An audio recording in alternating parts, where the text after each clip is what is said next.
Bienvenue dans cette histoire intemporelle et puissante, un récit qui a traversé les âges et inspiré des millions de personnes. David contre Goliath. Le triomphe de la foi sur la peur n'est pas seulement une bataille entre un jeune berger et un géant redoutable. C'est une leçon universelle sur la foi, le courage et la confiance inébranlable en Dieu face aux plus grands défis de la vie. Dans ce récit, vous découvrirez comment un simple jeune homme, armé d'une fronde et d'une foi pure, a défié la peur incarnée pour prouver que la puissance de Dieu dépasse toute force humaine. Divisée en 4 chapitres captivants, cette histoire vous plongera dans un voyage où l'impossible devient possible grâce à la foi. Que vous cherchiez de l'inspiration, un exemple de courage ou une leçon sur le triomphe du bien sur le mal, cette histoire résonnera profondément dans votre cœur. Alors, installez-vous confortablement et préparez-vous à revivre cette épopée où la foi triomphe de la peur et où la gloire revient au Dieu Tout-Puissant. Voici David contre Goliath, le triomphe de la foi sur la peur. Laissez la magie du récit commencer. Chapitre 1. L'épreuve d'une nation Israël vivait une période troublée. Les Philistins, un peuple guerrier impitoyable, envahissaient les terres promises à Israël par Dieu. Chaque matin, le soleil se levait sur une vallée où 2 armées campaient de part et d'autre. Les soldats israélites étaient pris d'effroi car parmi les Philistins se trouvait un géant terrifiant nommé Goliath de Gath. Mesurant près de 3 mètres, vêtu d'une armure scintillante et portant une lance massive, Goliath semblait invincible.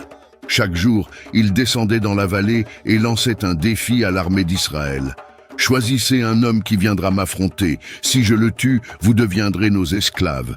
Mais si votre champion me vainc, nous serons vos serviteurs. » Pendant 40 jours, le géant humilia Israël et personne n'osa répondre à son appel. Même le roi Saül, autrefois un guerrier courageux, tremblait à la simple idée d'affronter Goliath. Dans un petit village de Bethléem vivait un jeune berger nommé David. Il n'était pas soldat, mais son cœur était rempli d'amour et de foi en Dieu. Le plus jeune des 8 fils d'Isaïe, David passait ses journées à garder les moutons et à jouer de la harpe. Ce jour-là, son père l'envoya porter des provisions à ses frères qui servaient dans l'armée d'Israël. Chapitre 2. Le défi du géant.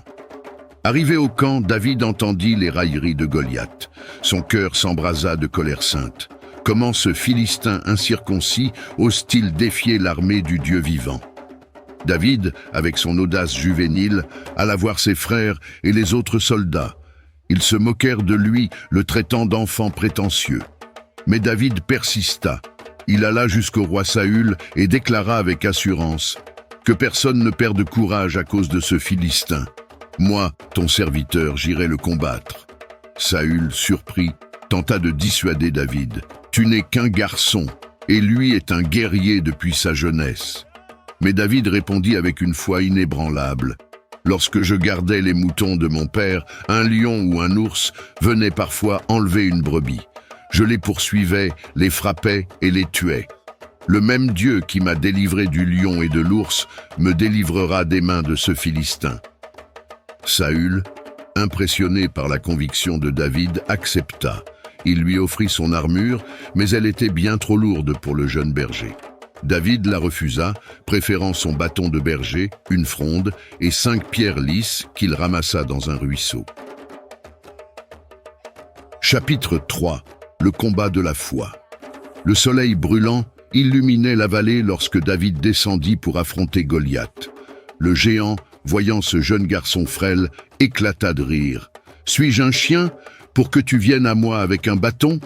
Viens ici, que je donne ta chair aux oiseaux du ciel et aux bêtes sauvages. » Mais David, debout dans la foi, répondit avec audace. « Tu viens contre moi avec l'épée, la lance et le javelot, mais moi, je viens contre toi au nom de l'Éternel, le Dieu des armées d'Israël que tu as défié.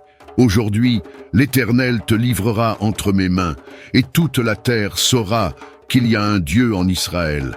Ce n'est pas par l'épée ni par la lance que l'Éternel sauve, car la bataille appartient à Dieu. » Goliath, furieux, s'avança lourdement. David, sans hésitation, courut à sa rencontre. Avec une précision divine, il plaça une pierre dans sa fronde, la fit tournoyer et la lança avec force. La pierre vola à travers les airs et s'enfonça dans le front du géant. Goliath s'écroula face contre terre. La vallée entière plongea dans un silence stupéfait. David s'avança, prit l'épée de Goliath et lui trancha la tête, confirmant sa victoire. Chapitre 4. La victoire et l'héritage. Lorsque les Philistins virent leur champion mort, ils prirent la fuite, poursuivis par les Israélites. Ce jour-là, une grande victoire fut remportée, non seulement par David, mais par le Dieu d'Israël. David devint un héros national. Pourtant, il resta humble, attribuant tout le mérite à l'Éternel. Ce triomphe n'était pas seulement un acte de bravoure, c'était une démonstration de foi. Par cette victoire, David montra que la foi en Dieu peut surmonter les plus grandes peurs et les ennemis les plus redoutables. Des années plus tard, David devint roi d'Israël. Mais il n'oublia jamais ce jour où, avec une fronde et une foi pure, il avait abattu un géant. Cette histoire devint un symbole éternel. Peu importe la taille des défis que nous affrontons, avec Dieu, rien n'est impossible.